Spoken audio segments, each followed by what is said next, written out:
All right. So welcome everyone, and thanks for joining us for today's webinar titled Prepare to Make Your Site Decisions. This is the second of two webinars in our River Access Planning series. And today we're going to delve into steps 3 and 4 as outlined in the River Access Planning Guide and better understand the factors, trends, constraints, and opportunities that are important to consider in site design and planning. So first, I'd like to introduce myself. My name is Angie Furman, and I'm the River Training Center Coordinator for River Management Society. And I'm helping to moderate today's session along with my colleague, Risa Shimoda, who's joining us behind the scenes. For those who might be unfamiliar with River Management Society, we're a professional membership organization, and our goal is to advance the profession of river management by providing a unique variety of forums for sharing information and networking and resources. So encourage you to go check out more at river-management.org for some of the member benefits, which include chapter trips. We've got a lot of those being planned right now, which is pretty exciting. Also training, discounts on training. We've got our listserv. We've even got our symposium coming up next year in early 2023. So stay tuned for more information about that. Before we get started today, I just want to let you all know that this is being recorded, and for all of those of you attending today, you will receive a link emailed out to you tomorrow with the recording. And I'm also going to be posting this on the RMS video channel, which you can reach by going to our main website, river-management.org, going to the Training and Events tab, and then the third one down, the River Training channel.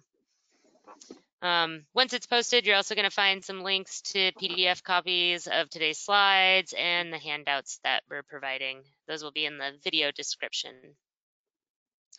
I also just want to take a few seconds to point out our go-to webinar control panel here and where to ask questions.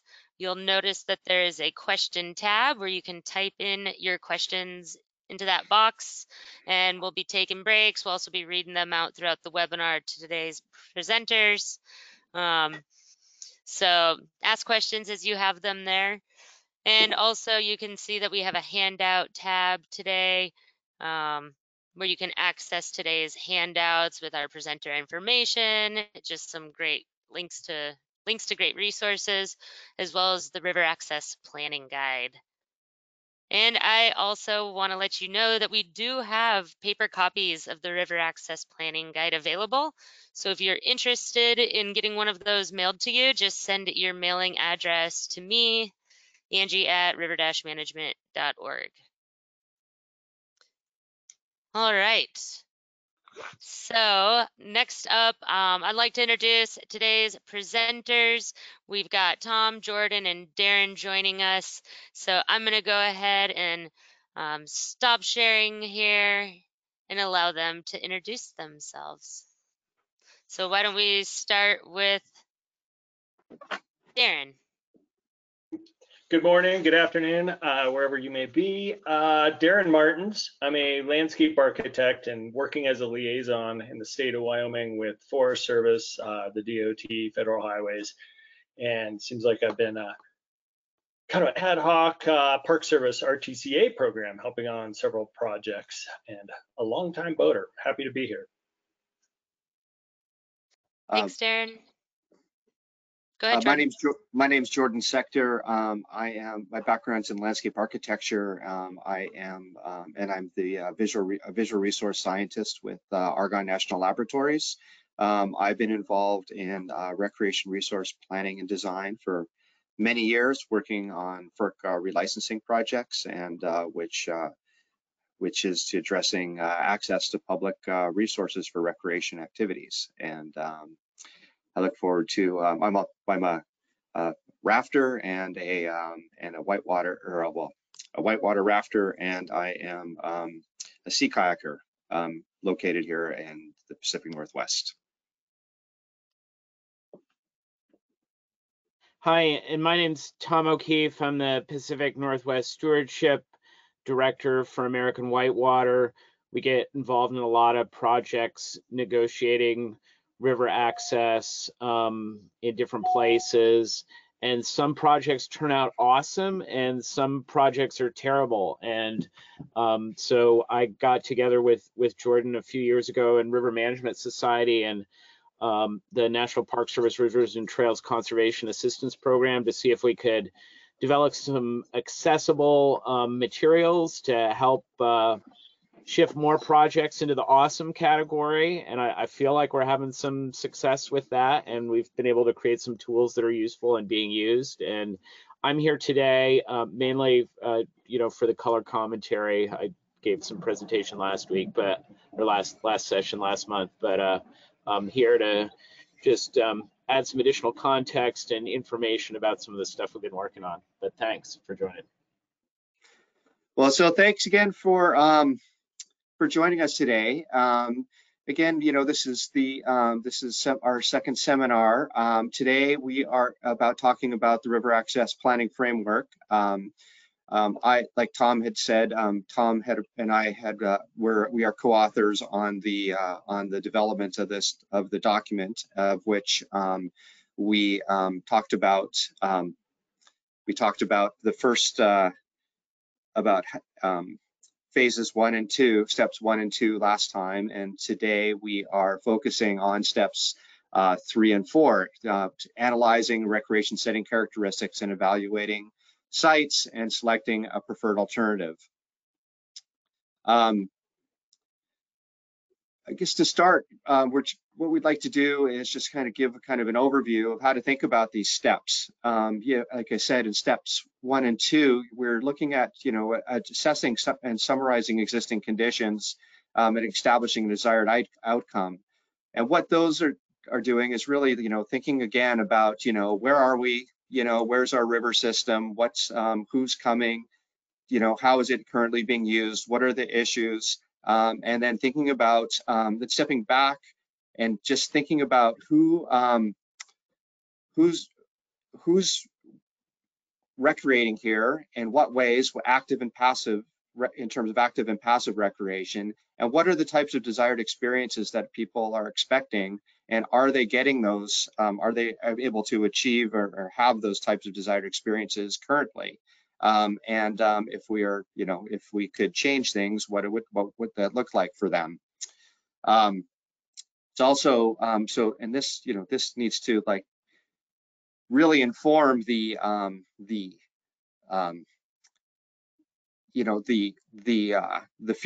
future conditions and the sort of the program and plan that we're going to be sort of working towards. Steps 3 and 4, as we said, are really establishing again, sort of the recreation planning goals and objectives, developing a planning and design program, and then which will inform, which informs the selection of sites, and reflects back to the desired future conditions and outcomes that were identified in step 2, and then starting to map and look spatially at the landscape at the river corridor to try to understand here what, where we're evaluating the site options and selecting preferred alternatives, whether it's a single site or multiple sites that link together to create a system of recreation, opportunities, put-ins, takeouts, stopovers for lunch, rest sites, those types of things. As you can see, there's these 2 arrows along the sides of steps 3 and 4. I think one of the big sort of takeaways here is this is an iterative process of which, as we move through steps. So again, we're looking at, when we're in analysis of recreation setting characteristics, you might understand, think in terms of managerial, in terms of, like the recreation opportunity spectrum and other evaluation techniques, we're trying to identify the physical, social, biological, and cultural and managerial aspects, of what we need to be thinking about in terms of informing, our decisions and our design and planning decisions. In developing, in terms of a first step in trying to understand that, we would like, we're thinking about things spatially. So considering opportunities and constraints related to these 4 different categories, and, charting and mapping based on the facility needs to support the uses and experiences. Here's an example of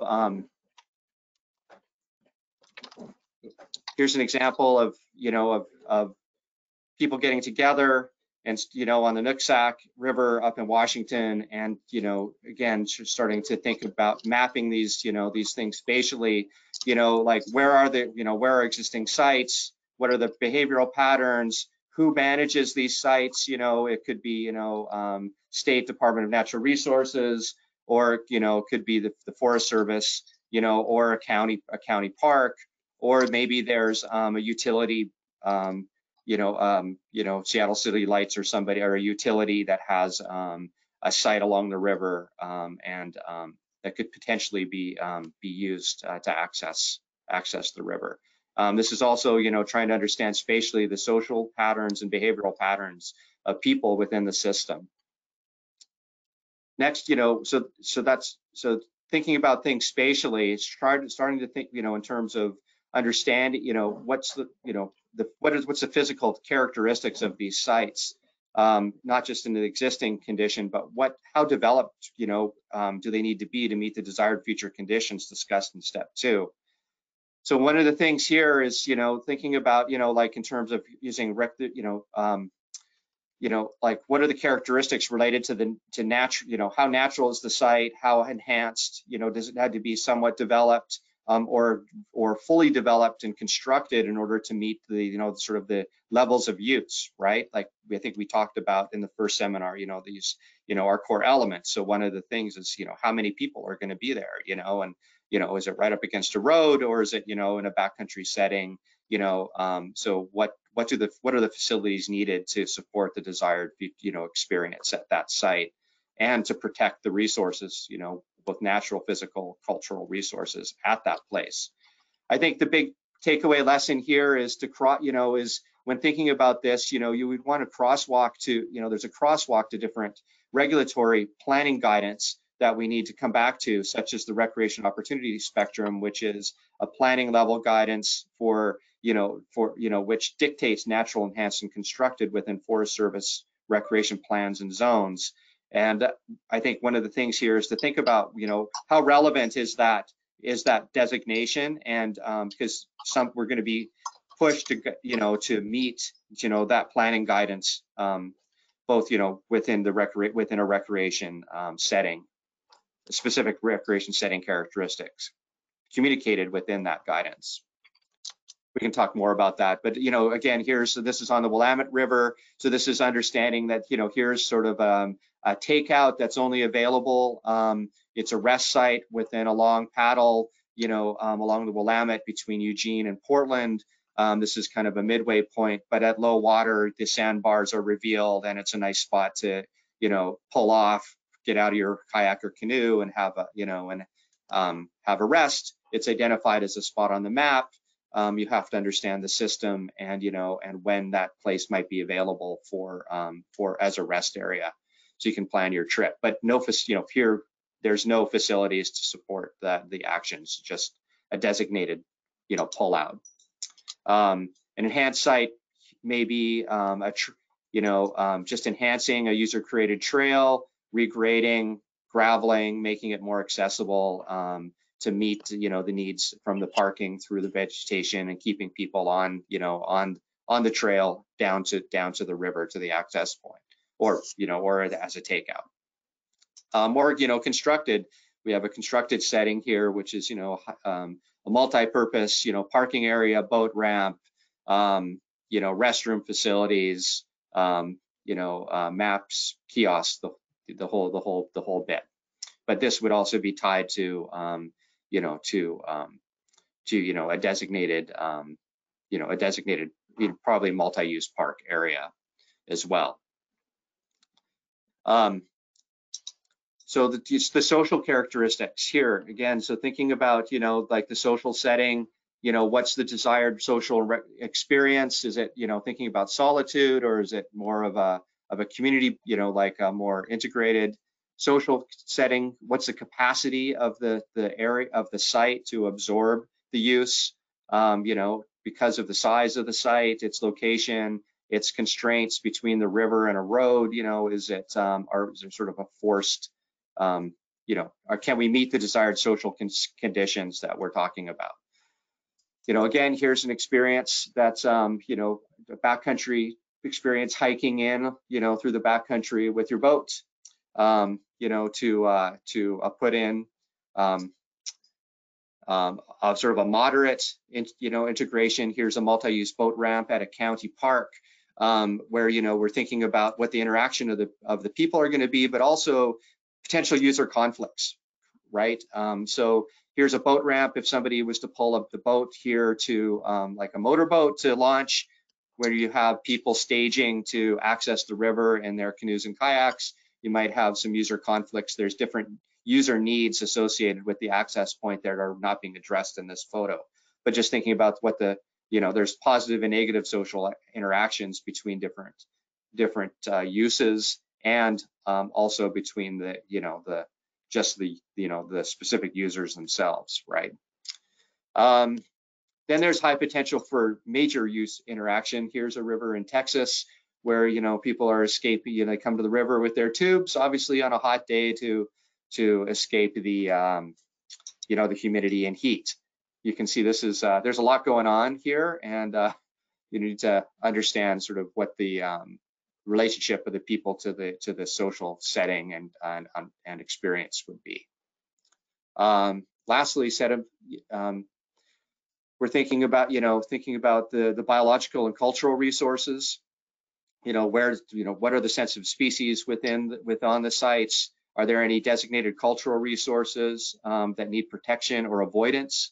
And the relationship of the sensitive resources to the system, and how people connect with it. So, you know, really trying to understand the biological and cultural, you know, features within the site, and how can we conserve and maintain those features and protect them from impacts from the recreation opportunities.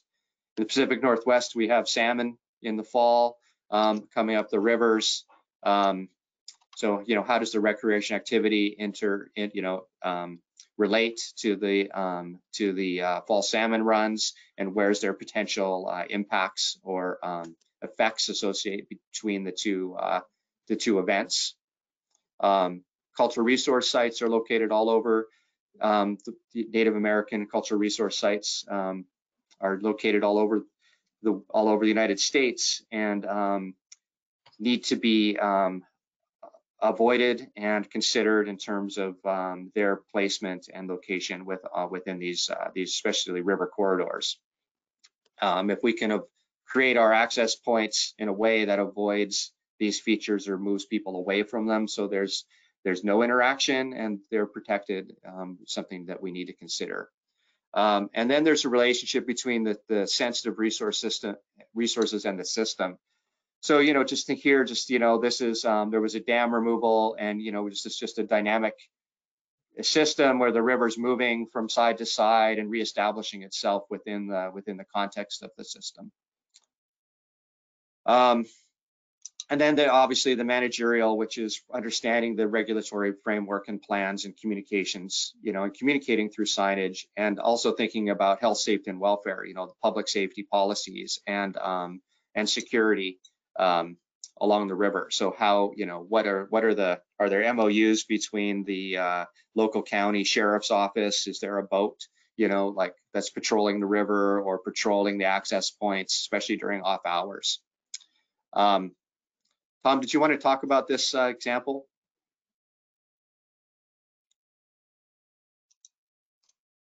Well, this is just an example of where we have a Forest Service site that's one land manager, but then 2 miles downstream, you leave the forest. So there's a put in here on Forest Service land, but no takeout. And so it's an example of trying to coordinate that management activity with other agencies, in this case, Department of Transportation, state agency that has some land downstream. So remembering that, access sites, it's not just, the land manager on which the site sits on, but, what happens when these folks travel down the river and enter other jurisdictions. Thank you, Tom. Yeah. Next is thinking about strategic sign locations and placements within the system. So just making sure that, the signs, any sort of signage and communication devices are, associated with, are branded, and the resource management agencies are identified, and there's information, associated with, with user needs, that if there's anybody needs help, emergency services, and then, sort of the wayfinding device. But also, thinking about how that the design of the, and the communication of the kiosk and the system fits contextually within the landscape that it's in. This is just a, again, here you can see that there's a map, this is branded. So anytime you're on the system that, you see a similar type of structure that's related to the, to the river system. And then again, we're talking about the health, safety, and welfare component, where, just making sure that there's agreements and support for, for security of these sites and safety on the river, depending on the use and the time of the year and when that's needed. And building those agreements with your local authorities. Lastly, all these pieces are sort of broken apart, right? We're trying to identify all these things in their parts, but what what the outcome of all those breaking it apart is putting it back together in terms of understanding, developing a program. So what are our priorities, right? For and how does this inform, how do those priorities inform the creation of a master plan here? Are we looking at one site, developing of one river access point, but how does that access point fit within the continuum of a system of other points that are already designated?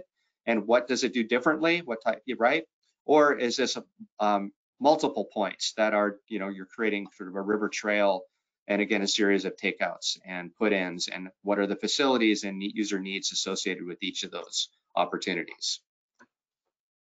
So this leads us to step 4, which is evaluating, once we have our program, we're evaluating site options and selecting preferred sites. I'm just going to get through this really quickly, because sorry about apologize for the technical difficulties earlier. But the idea here is, again, understanding, understanding that just, when looking at the sites on the ground, that let's not assume that just because past behaviors over 30 years, are, it's how people have been using those sites they're not the best sites. Like, let's not make assumptions that we want to maintain and reuse those sites, but let's look at them as a possibility within, the framework of the system, right? And this is interesting, because this is the Bob's Hole on the Clackamas River. This is a project Tom and I worked on. This is a very popular place. There's a little surf wave, and as you can see, people are parking on the shoulder along this is actually a pretty busy highway in the summer. They hop the highway down the riprap into the wave, and they used to actually have competitions here. So and this would get packed, and it would impact highway flow, safety to pedestrians, and then lots of viewers. People would come and stand along the shoulder, along the guardrail, and watch people, surfing these big waves. So again, along the Clackamas River, the first step here was to map all the potential points. So these points some are historic points that people have used, historically to access the river. Like at Fish Creek, there's an existing boat slide there, and sort of doing an opportunities and constraints analysis of each of these points, to see where, do we need all these points? Where's the, where are the flows, in the upper part of the system versus the bottom part of the system? When do people access? What are those parts of the river and the social setting, and the managerial characteristics? using a template, getting out, here's your sort of desktop analysis, right? Here is once identifying those sites from the desktop, getting out on site. And here's an example from the Lower Columbia Water Trail. This is their site survey inventory sheets. So getting out with groups of people, your constituents, and starting to, look at what's on the ground and then mapping it. What this would inform is the development of kind of, your proposed recreation opportunities diagram, where you're looking at, where are the existing trails, what's the access, what potential parking, where's existing parking, and how, how this, starting to get into, the site specifics and to see, looking at feasibility in terms of, development opportunities. This is a site, a river access point along the Columbia River near St. Helens here in Portland. And here is this another site. This is actually a design site on the, at I think Moore Creek, which is a takeout along the Clackamas River. That was historically just a gravel maintenance yard for Portland General Electric, and within the Forest Service, within the Mount Hood National Forest along the Clackamas River, and it was chosen as a takeout downstream, and the facilities associated with it. Again, just thinking about how people are using the here they're roping boats down into a corridor. As Tom discusses, this isn't necessarily the best, the most feasible place, but the put-in is really a great put-in that people wanted to access. The only way here was to get it down by ropes. If feasible, is there other ways to both protect the embankments, the biophysical, the biophysical structure of the landscape, and provide all the other options than this type of access. Again, then trying to look at that area and try to find mapping alternatives down down to the river where that may not be needed. So up and around the sites. And again, these sort of as I discussed, as we're selecting a preferred site, we want to make sure that all this information is considered, right? So we've identified the location information. We have a description of the site overview. There's photos of the existing sites and opportunities and constraints. We've described the character and description of the physical attributes, right? Associated with the setting characteristics. We've identified the visitor experience, the potential amenities and facilities needed to support those desired future conditions. And then we're mapping and we're illustrating trade-offs. Again, the outcome here is really to identify sites that supports desired recreation experiences and the setting characteristics that are identified, right? Which leads to this sort of master plan. And and here's just some, again, just some, big questions to consider, when you're working through, the evaluation of your preferred sites.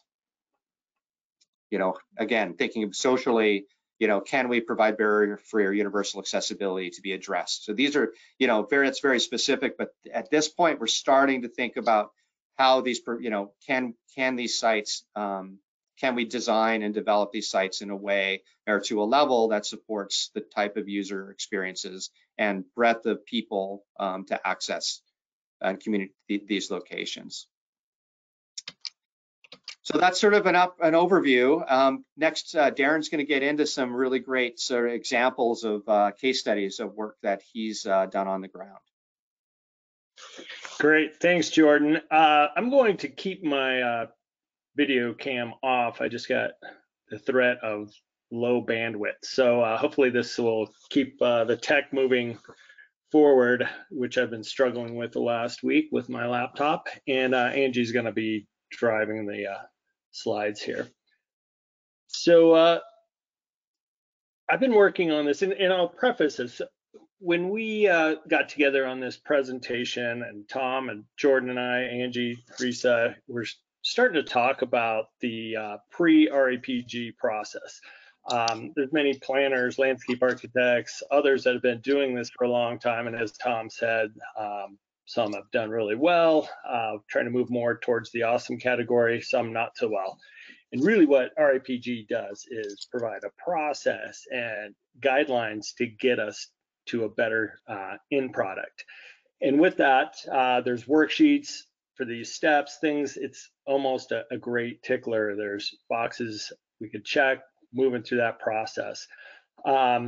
So, and in light of that, with these two guys that have really kind of authored RAPG, Jordan and Tom, we thought it'd be a great way to introduce these case studies. Many of them were pre-RAPG. And with that, just kind of have a panel discussion as we go along. So I'll kick it off from there.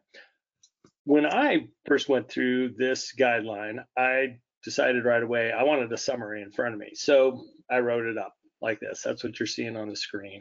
And then I started looking at it and I thought, well, this really follows the landscape architect process. I didn't know Jordan at the time, so amazing. He's a landscape architect. And planners, others may follow the same sort of process that's in red here. But anyway, it just sort of shows that these are complementary processes, and it's been going on for a long time, perhaps, but now we have even a better checklist with this guide in place. Okay, Angie, thanks. So the first case study is over in Idaho, Henry's Fork of the Snake River. And what I've done here is just thrown up a simple kind of matrix with some starting conversation points for each step. Step 3 being the analysis, step 4 when we start getting into design development and the preferred site selection. This case study is really the simplest of the 3, and I wanted to illustrate how RAPG could be used in a simple site like this. Okay. So as I said, this was a pre-guide. So we simply did an analysis out on site, really started looking at, and it's below the text there, my fancy PowerPoint slide. So what we have is a highway in the very right-hand corner. You have some retail right next to the highway, but the rest of this, beyond that, is all Forest Service. And there was considerable social trailing. You could see all in red. Green is a campground and kind of the access road. So we started looking at what's there, analyzing what we want, what we don't want, and looking at some of the threats. What are the sensitive resources here? Well, the river, this is a world-class fishing river. So that was an impairment that we didn't want, banks eroding, that sort of thing. Of course, there's wildlife habitat and other things, okay? So a preliminary site plan was developed from that analysis, and this is really starting to get towards, river access. How do we put in, take out here, and really facilitate that use? Okay, and next. And this is how it looks on the site, said and done. So again, here's that retail facility off to the right. And what we've done is separate some of the uses. There's heavy bank fishing here as well. Not everyone has a boat. So there's a parking lot just towards the left of your screen with walk-in sites. And then, of course, there's a lot of floaters, dories, drift boats, rafts. So there's a simple access point and parking there for folks to use, along with some of the amenities that were needed. Jordan, Tom, anything to jump in with?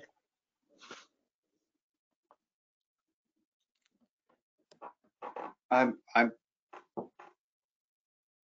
think the one thing here is to think about again, who's the managing agency here, and in terms of separate the social and how they're able to assess and secure the site and manage the site for operations. But I think the other thing here really is it's really the social setting characteristics and separating some of the commercial use from the day use fishing access and the walk-in sites. Yeah, good point. As a need in terms of the program. Yeah, absolutely. And good prompt too. I did mention Forest Service. This is a Caribou Targhee National Forest. One of the constraints, the management constraints up front was, hey, we need a low maintenance, kind of a low budget solution here.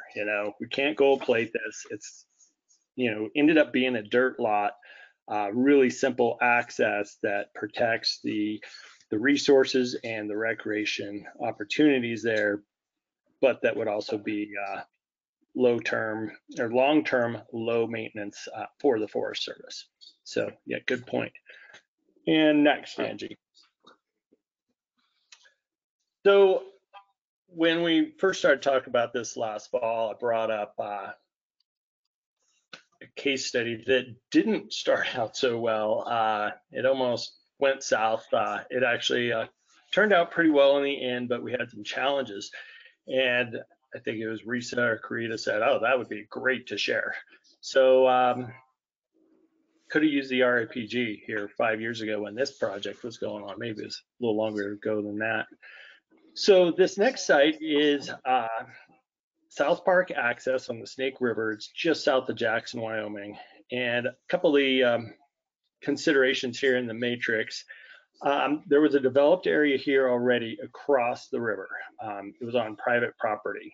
There was really no public access in this stretch except for a willing landowner that had that open. And I'll get into this in a minute. The BLM parcel transfer to local government. This river section, however, is heavily used by commercial floaters, commercial guided fishing, private boaters, tubers, kayakers, dog swimming, people just getting to the water, all sorts of uses. Sensitive resources, upriver. This is just upriver of a wild and scenic river designated section. It's managed by the Bridger-Teton National Forest. And in this next reach of river, there's a lot of residential use. There is some gravel mining both above and below. And then, of course, we have the native cutthroat trout, bald eagles, other wildlife considerations. So, and I'll get into design development as we get into the slides here. Next, please. So a bird's eye view of this, thanks to Google Earth, we're looking upstream of the Snake River. This is a late June shot. You can tell by the high muddy water, I should say. The blue circle on here is the BLM parcel transfer that Teton County picked up. These were isolated parcels, and the BLM has a program that can get these to local government for recreation-specific uses. And there's a lot of criteria there that I won't rattle off because I don't know them all anyway. However, we had an opportunity now for public access. On the right side of it'd be river left or your viewer's right where the green arrow is, this is a heavily used game migration corridor. It's going to a winter feed ground in the upper right of the photo, and then to the mountains and the hills to the, I guess, behind the viewer here. This is also where the seasonal access is on the private land. You could barely see a road that comes off of that, and it's flooded out in this photo. Gravel mining operation upstream right here. There's also one lower. And on top of all that, this highway is now a 5-lane. This was just before that reconstruction started from a 2-lane. Next, please. So we had some near failure points, and I'm not going to read these. I've mentioned several of them already. We'll jump to the next.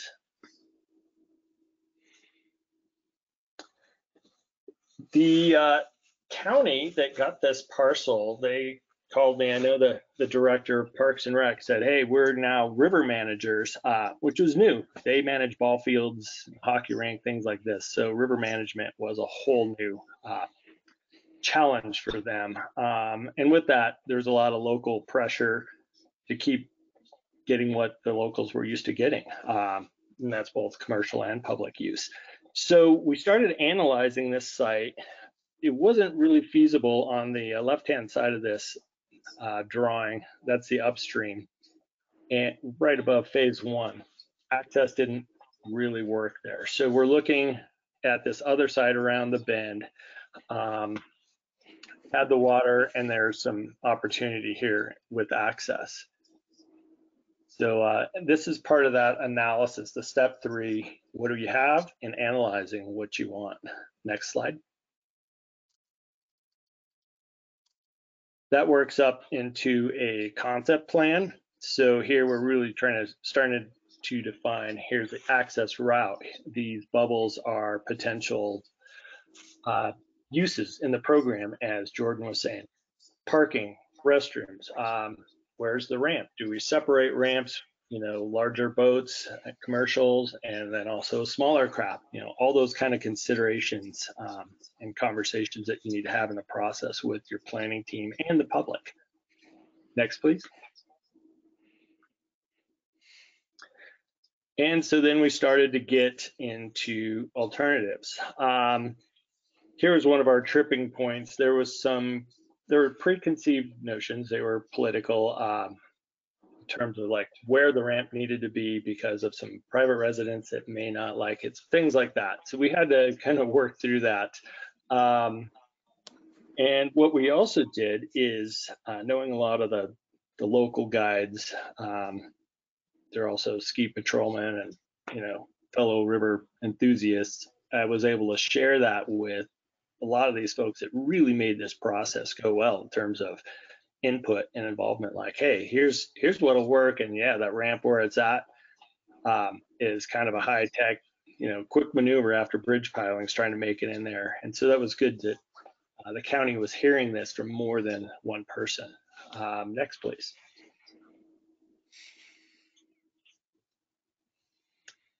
And just more alternatives. It's kind of shaded by the bottom bar, but really we're leaning and really starting to develop this ramp on the downriver side of this access area.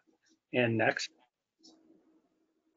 So that's one of the things I just wanted to bring up real quick is that, one of the concepts that are one of the things that Tom and I continue to run up against in communicating the river access planning guide, and the framework for site development is that the access is not just the ramp, right? The ramp is a facility or an amenity of the access point. But it's, a lot of times it's like the focal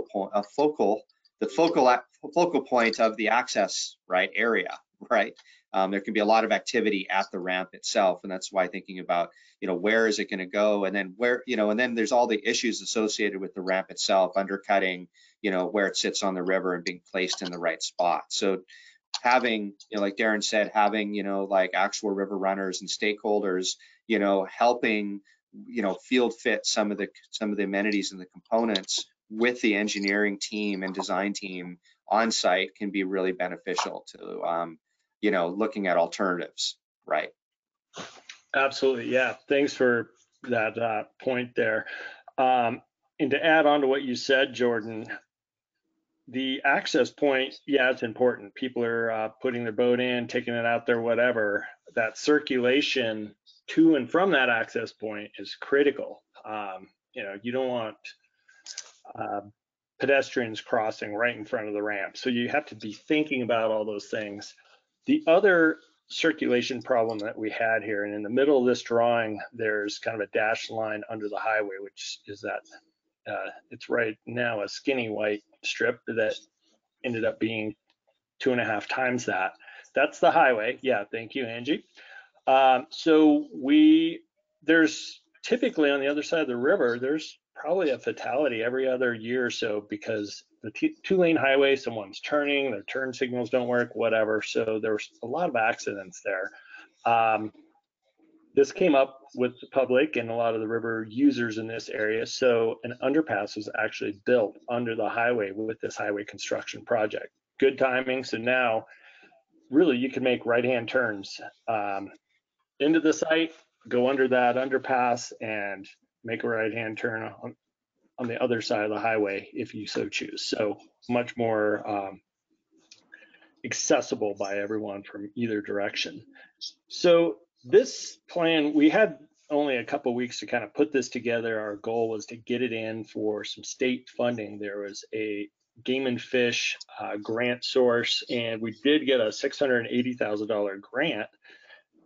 In the end, the whole project was more around 1.2 million, but we still hadn't reached consensus on this ramp, and that's a big orange arrow I have going into that location, which didn't work all that well with some of the upstream obstacles that are drawn in here. There's a lot of bedrock in these banks right up above. So next slide. Oh, I thought I had one more. Anyway, so we did resolve it when we got into construction drawings. And the ramp, everything was built on the downriver side, expanded there, plenty of room for people to spread out. And it actually, the facility works really well. There's the parking is where it's shown, pedestrian access. So after park your trailer and rig up here, there's restrooms. But everything you see on the right-hand side is the current ramp and access today, and it is functional. Again, the guide would have been helpful for everyone to have it and kind of go with the process, but fortunately we had a lot of public process and involvement that got this where it needed to be. Tom, Jordan, any other comments on that? I think I'm good. Great. Okay, Angie, next, please. Just real quick, I did see a question come in from Karita, and this was kind of covered here on this slide with the grant from Wyoming Game and Fish Access Program. But she had asked, she was interested to know if any wildlife migration dollars supported the addition of river access, and that might be part of it here. But she was also wondering if any attendees or panelists are aware of examples using wildlife corridor dollars to improve river access, maybe beyond this. Yeah, that I worked on another project in Wyoming that might kind of apply to that, Karita.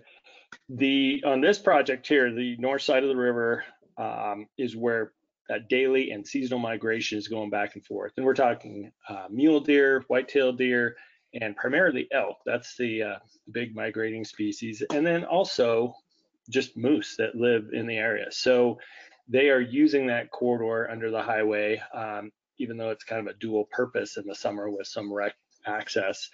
It's still open and used because, as Tom and Jordan pointed out, sometimes a site's been there for 30 years. People keep using it because they like that spot.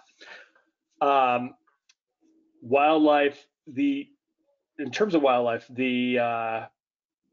I guess it was WIDOT and Federal Highways, they added money to the actual bridge structure that went in and extended the length of the bridge so that the under crossing for wildlife was even better on that side. And actually, we did the same thing on the south side, so there would be pedestrian access along the bank. And I didn't mention it. This left side of the photo will be a future, pardon me, river park. So they looked at maybe doing a Whitewater feature in here, but if nothing else, it'll be a series of parking, more like a park facility. So hopefully that answers it for you, Karita, and I'll send you an example of the other project I worked on. So next. So this last case study ties into the first RAPG presentation on steps 1 and 2. Betsy Byrne presented on Moab Town Ramp, and she asked me to help her out on some things. So we have been working with that community, a great planning team, great bunch of participants in that process. So this is actually a process that's being it's in process now and being done with RAPG. So kind of a current day situation. So step 3 considerations. This location, it's on the edge of town, but it's also at the edge of Arches National Park. Multiple jurisdictions here. There's BLM, state DNR, town, county, of course, Park Service. So considerations, and sometimes those could be issues. Every jurisdiction has different regulations, policy, that sort of thing. So it's good to have everyone involved that needs to be there. The program is pretty extensive here as well. There's multiple user groups, from commercial tours, guided trips, private boaters, either taking out, putting in, and a lot of floaters, kayakers, stand-up paddleboard, tubers, dog walkers, again, swimmers, tourism, people just wanting to see the Colorado River, and there's also a water loadout there, and that's just for water. They're pumping it out of the river, using it on construction projects or for ranches watering stock. So big program, lots of interest, in this site. How do we put it all together? So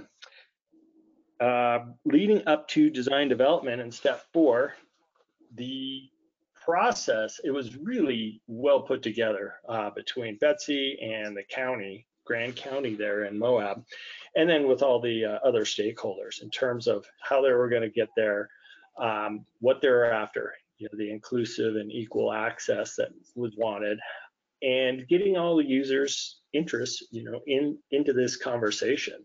So I have to say, this has been a really fun group to work with, and amazingly, everything is, sort of been brought up, discussed, and moved forward. There's no issues really surfacing. A couple little things to fix along the way, but I think RTCA and Grand County have really provided the leadership to make this successful.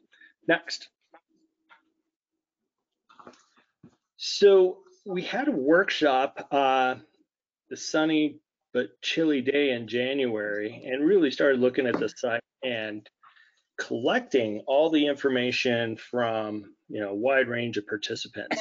And the site actually is on the north side of the river. That's the existing town ramp that's just dilapidated at this point. It's an old concrete ramp that's about a third or more has collapsed at this point. They're still using it. It needs improved. And then there's also a park on the south side of the ramp here, or the river, sorry, also next to the highway. And there's a lot of uses going on there. There is a pedestrian bridge that connects these two sites. So we started looking at, the idea of maybe separating some of these uses that could be accommodated and absorbed on that south side at Lions Park. And next. So again, the worksheet, pulling in this guide and kind of checking off, here we are, steps 1, 2, 3, or into 4, start looking at all the information that we have, analyzing it, and start coming up with alternatives for the site. Next, please. And what we did do, and I should say Betsy, and if you click right on that, Angie, look at that. So Betsy went back using the worksheets, the RAPG worksheets, and went through the users' comments, the participants, to come up with, like real thorough analysis and, making sure we checked all those boxes. So again, using the process. And next. We also looked at, and this was mentioned by Jordan, look both upstream and downstream at other uses. How is that going to impact your site? The next access site up the Colorado River is called BLM Takeout, and so we looked at, here's the ramp right next to the river that you can see. There's also beach access up above. There's shade, restrooms, and parking. We were looking at the parking numbers and trying to determine, okay, what's our carrying capacity and what do we need to plan for downriver? Next. Which led to a new concept plan, kind of separating those uses that came out in the program. And these are all shown in bubble diagrams, and then also some trail access that could be used on the south side next to the adjacent and existing Lions Park. Next.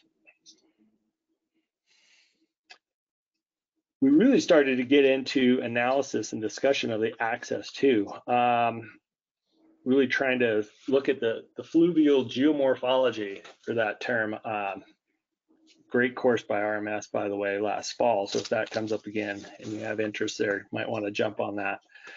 But how is that river affecting that access site? What can you do to make sure that your ramp stays, and are you utilizing the current best for those kind of access operations? So this is one of the participants took these photos from up on the cliff, and then we managed to put our plan and warp it into this to kind of look at, here's the bank and the current, what's going on, and how it affects our proposed site. Next, please. And that leads to kind of this is our preliminary master plan, where we're at right now with parking, ramp, and all the uses are sort of separating, through this planning process so that it looks like we have a functional site. We're kind of reviewing this first preliminary plan now and moving forward in the process. Next, please. And we're also doing that on the other side of the river as well. Pretty minimal investment. This would probably be a future phase, but in separating those uses, some of them seem to work better on the other side, and that is a town of Moab Park. They're willing to look at that, entertain that, and make that work for everyone. So again, a good list of stakeholders and involvement is getting us to this point. Next. That is it. And you might be seeing some questions, Angie. I'll also ask Jordan and Tom to jump in on that last one, some points that they might have. Yeah, I mean, I was just going to jump on that last one. I mean, we talked about it a little bit last time, but I love the approach of really defining what the desired access is, who the users are, and thinking about how that might be allocated and served in the space. So you've got, some people that need a boat ramp and being able to trailer their boats in, and other people that don't necessarily need that type of experience. And are there other places in this space where we can provide that, in this case, on the other side of the river? And I know many of you have probably seen these situations where you have a boat ramp that's the one place to gain contact access to the water. I see this a lot in campgrounds, for example, where, there's a lot of private spaces along the riverfront, river shoreline, but the only public space is at the boat ramp. And so you get people, setting up their tents, putting their coolers, bringing their coolers down. And, there were two examples I can think of from last summer where I was out just kind of observing these things and, see everyone, the boat ramping, the obvious public space, and everyone's clustered there. And you've got user conflict occurring because some guy's, making his tuna fish salad sandwich while, a drift boat pulls in, sitting there on the boat ramp. So, being able to think about all those different types of uses, and especially that contact access to the water, or, we're seeing a lot more people that want to, utilize paddle boards, and they need a place in a few minutes to, pump that paddle board up, which is a different use and activity than someone who's, got their boat on a trailer that's ready to go and just wants to get it in the water and, get it out. They don't want to wait, 15, 20 minutes for the group of paddleboarders to pump up their paddleboarders and linger around. So that's one of the things that I really love, though, with that site that you did in Moab is trying to start to think about some of that stuff. And I think there's just, as I look across public lands and the places where I interface with rivers and recreate on my own with my family, I think there's tremendous opportunity to think about that a little bit more than we have in the past. Yeah, and Tom, you hit right on the program and the problems that are going on that existing ramp. And I have to admit, as a boater, both kayaker, rafter, I have run motorized craft as well. So I have that world in mind. And it was interesting to hear from one of the stakeholders that said, we get a lot of tourists that just want to touch the Colorado River. And I thought, what a great program element to add, because it doesn't come to mind when you're talking boat access. Most of us, I think, are thinking, oh, how do we accommodate boats getting in and out of the water? And maybe, boats are now, it's a wide definition. Paddle boards are included in that. Right. So. Well, and Darin, I think you bring up a great point here, because I mean, this is where we started this process off thinking about boat access specifically, and it morphed to river access, which again, the big thing here is that boat access, the boat launch becomes an amenity of the river access point, right? So contact access for touching the Colorado River, is a separate programmatic entity or an element and behavior, right, that we're designing and planning for at the site. I also think the thing is, the big takeaway here is, we may be looking or brought in to identify changes to a specific site that maybe it's just not meeting needs and capacity of a specific user group, or commercial operations is exceeding the ability of the site to support that use. And as we're looking at that site, it is really important to think about the surrounding landscape. Like in this case, it's great because you have this city park across the river that, even though they're not sort of driving the process, but to be able to approach a neighboring entity and being like, maybe we can expand our program, we can relieve pressure, we can support them in relieving some issues on their site, as well as so we can change or update the facilities at another site. So it's good to think outside the box and think contextually within the system. Yeah, and you just touched on something there that we talked about as we were putting this presentation together. That really ties back to step 2 of this process of getting the right team in place, the right stakeholders, and figuring out your existing conditions. And that's exactly what Betsy with RTCA and Grand County, that's what they did. They got all the right stakeholders there, and that's made this process not only easier, but it'll be way, way superior in the end in terms of the solution because of that involvement.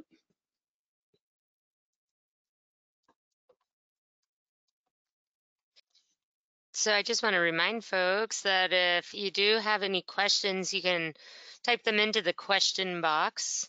And I did see one come in here. So John asks, is there a list of site considerations based on user type? For example, SUPs, rowers, kayakers, canoers, swimmers, sightseers, small boat sailors, tubers, and their unique needs, such as rowers needing a large storage rack and long low dock, SUPs need space to inflate, and kayakers need a place to load and slide into the water, etc. So is there a list of site considerations based on this user type? Yes.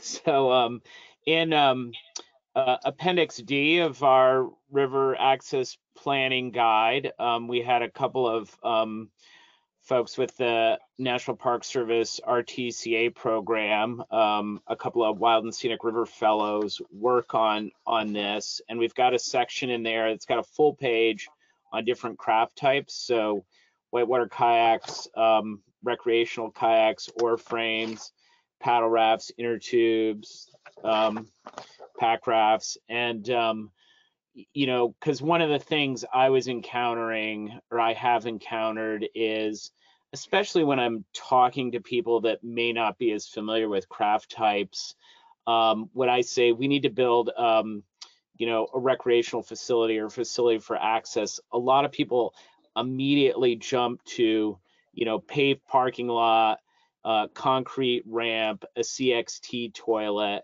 and, all the amenities around that.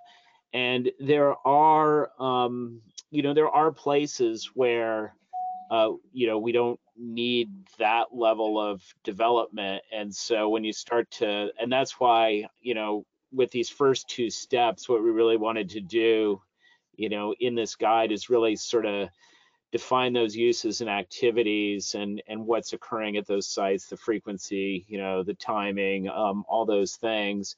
And then these materials that we have on the different craft types are, I think, really helpful in thinking about, we have a section on how people transport their craft to the river. What type of use are they doing on the river? What are their access preferences? And then what are the physical dimensions of the craft? So, I was just on the Klamath last week and we were talking about an access. And one of the questions was, well, how wide does this have to be able to carry a raft down? So we've got some of that information in here.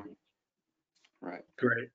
Thanks, Tom. And there are other resources like Logical Lasting Launches, which is another guidebook, which gets into some of those design details about path widths and just some of the dimensions associated with these facility needs. And they can be adjusted based on these cut sheets that Tom was mentioning.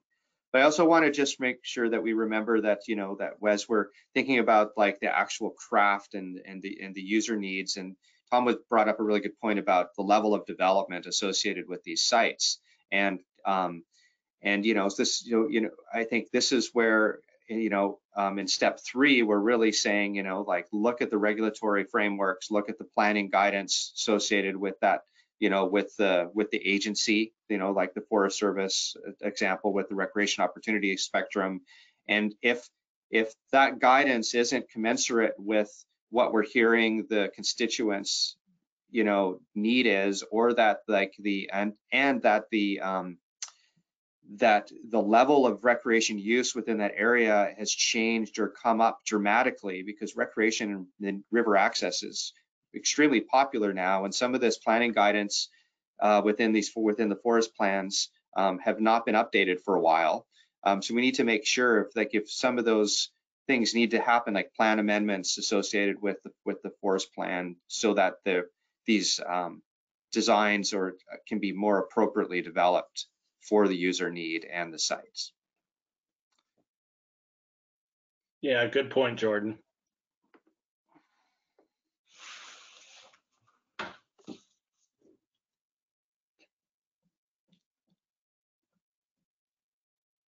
I'm also including a link. I see that Risa shared a link, and then I'm also sharing a link just now, and that's to the Logical Lasting Launches. Yeah, and I think, Jordan touched on this. When we put this together, we were envisioning this as a complement to that. So this isn't meant to replace Logical Lasting Launches, but that publication really gets into some of the specifics of what you're constructing. And what we wanted to do with this document and process that we put together is really document and articulate the steps that you take before you jump into building a facility. And most of the projects that I've been a part of where things haven't gone as well and haven't met user needs effectively, it's been a case where the entity constructing the project, I could pick on a couple of hydropower operators that had a license requirement to build a facility, and they sent their facilities crew out and said, go build a boat access, and it sucked.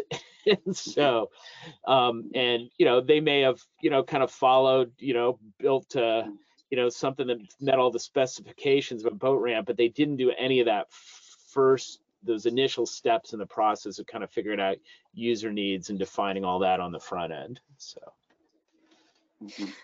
I saw another question come in asking, is there consideration for separating motorboats and non-motorized boats? This may also include navigational rules worked out around launch sites to improve water safety. We might talk about that project that we did on the lower Columbia there, Jordan, which it's in here as it's in this guide as one of the case studies, but that's one that was our Right. yeah, Appendix So, A, Loachman Slough case study. yeah. Well, I mean, we did look at a marina on the lower Columbia in Washington State towards Astoria, and they were and the marina environment. It's a small marina along that was dealing with major user conflicts between kayakers choking the boat ramps up and accessing a slough that was very popular for paddling and safe along the river. And so, the thing is, it's basically their whole thing was, how can we separate uses here so we can mitigate the user conflicts. And I think the Oregon State Marine Board is also, they have, they're kind of a special entity here in Oregon, but they're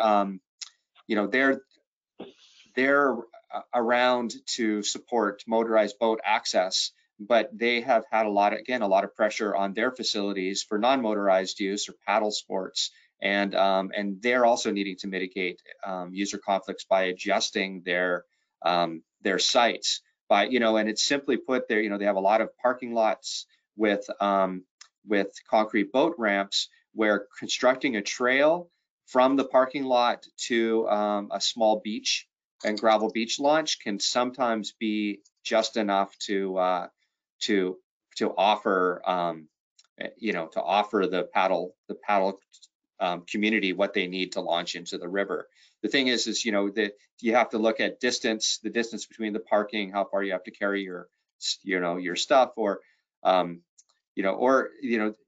types of things. The other item that we have played with is there's prefabricated floats that you can tie to existing dock systems that are low profile enough for entry off of docks. So you can start to marry and match prefabricated facilities within those environments. Tom, do you have anything else to add? No, and that's it's one of the case studies in our guide here. So we've got a little bit some information on this example, which speaks to that. Right. And each like a marina environment, each marina and I mean there's how it's organized and the level of use and when are they busier, what times of the year are they busier. In this case, this marina gets swamped with the salmon runs in the fall. It's just like it's shoulder to shoulder people and parking, and there's a lot of and that's where a lot of the user conflicts happen. And other times of the year, there's really, it's pretty empty. And so, it's really managing and developing facilities to offset the issues at that specific time of the year. So, thinking about the capital investment that needs to happen and to what level and what scale, and, how permanent. It could be temporary solutions just to offset for those times. Or at this case, the case study at the Loachman Slough, it was, we were looking at, just spatially organizing or within the existing footprint to provide a specific year-round put-in for paddle operations and guides. Yeah, I mean, it's just a great example, though, of this issue that I'm sure some of you have seen in your wherever you are around the country. Of you have a facility that was built some years ago as a motorized boat marina facility, and there's been growth in paddle sports and sea kayaking and recreational kayaks and stand-up paddle boards, and you know, these new uses, they're looking for a place to access the river, in this case the lower Columbia River, you know, driving down the highway and like, oh, there's a marina, and you know, said, okay, well, there's a ramp, but the way that people stage their activities is a little bit different from, you know, the historical use at that marina, you know, with people, you got to take your kayak, you know, off the top of your car, and then you got to set it down somewhere, and then you got to take, you know, a minute to kind of futz with your gear and get changed and stuff. And, you know, meanwhile, you got, you know, two guys with their trailers that just want to back down and put their motorboat in to go salmon fishing. So, you know, these are the types of things that you know, we need to start to think about in some of these places. I wanted to jump in. You were just talking about the guide a minute ago, Tom. There's a link to the gallery of photos in there that is super impressive. And kind of my thought around that, there's worksheets now for the first couple of steps in this process. I think the gallery is also can be used hand in hand with those worksheets and also into steps 3 and 4 in terms of kind of a visual guideline. You look through those at your project and look through the gallery, and you're going to see facilities and maybe some of the amenities that go along with those facilities. For instance, stand-up paddleboards, you might see a rack for those kind of things, and you know, you can start thinking about, oh, here's what I need to plan for as well on my site. So I highly encourage checking out that link. Right. Well, and I think it's a really great thing to think about how site amenities can be distributed within the plan, right? So like, you know, whether you need like a kayak rack or a stand-up paddleboard, you know, like rack, or you know, where do the sign kiosks go, and how do the, you know, and what's the, you know, again, we're talking about sort of branding these systems and these trails. So, you know, just thinking about the material values, right, and offsets associated with those material values. And, you know, and then, you know, at least here in the Northwest here, we're always thinking about stormwater and runoff into our rivers from these sites, you know, so how can, you know, what's the vegetation recovery and component to this, and how do we use vegetation to support and guide circulation within these sites, right? Move people around. And so we have vegetated edges versus, you know, just a bunch of boulders or, you know, or bollards in terms of our design, right? And again, and this sort of fits into that sort of, you know, natural, enhanced, and constructed, and, you know, setting characteristics that we're talking, you know, we're mentioning in step 3, and how that informs the program and the place. So even within, you know, and that these very important parts of how we're talking about our you know, partnerships with different agencies, or in the case of Alochum and Slough, you know, with the marina, you know, communicating, you know, the connection to that place and that sense of place that they've had for a long time.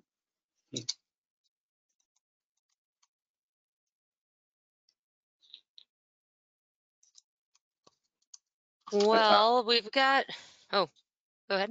Go ahead. I was going to say we've got about 5 or so minutes left. I don't see any other questions right now, but in case people are thinking of their last question, I just wanted to share real quick some of the upcoming events that we've got going on. Tomorrow we've got a webinar. It's our 3rd in our Wild and Scenic webinar series on Introduction to Section 7 of the Wild and Scenic Rivers Act, and it's looking at evaluating water resources projects.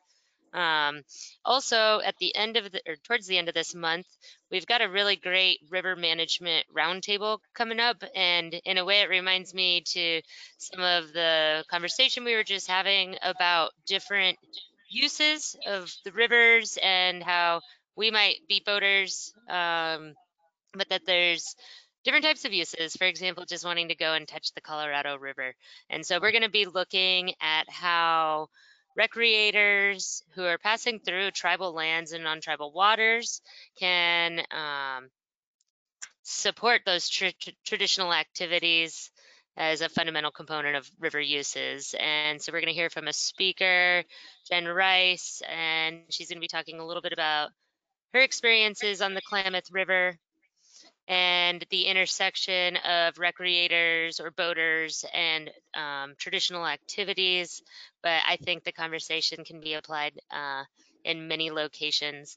And then also not shown here, but I did want to mention it because we had that question about motorized and non-motorized. In April, we're also going to be having a river management roundtable that's going to be discussing the recently published Guide for Multiple Use Waterway Management, the 3rd edition of that.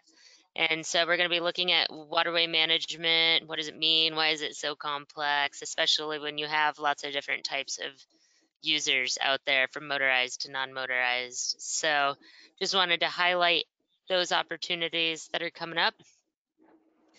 And if you do have any last questions, now is your time to ask. But again, on those handouts, you'll see we've got some presenter information as well as some links to the different resources.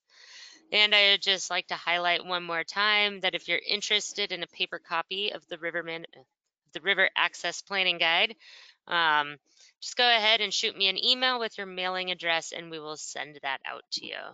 So any final thoughts from today's presenters on, you know, most of our attendees today are working on river access planning projects. So any final thoughts?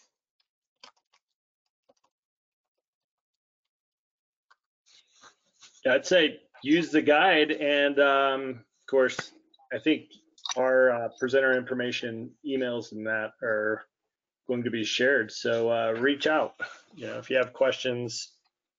And there's a lot of people doing this. You know, get some advice or, you know, bounce some ideas off someone can really help your process. Mhm. All right. Well, thanks again, everyone, for joining. As a reminder, I'll be sending out a link to today's presentation, and in the description of the video recording, you'll find links also to the handouts in case you didn't download them today. So thank you all again, and I hope you have a good rest of your Tuesday.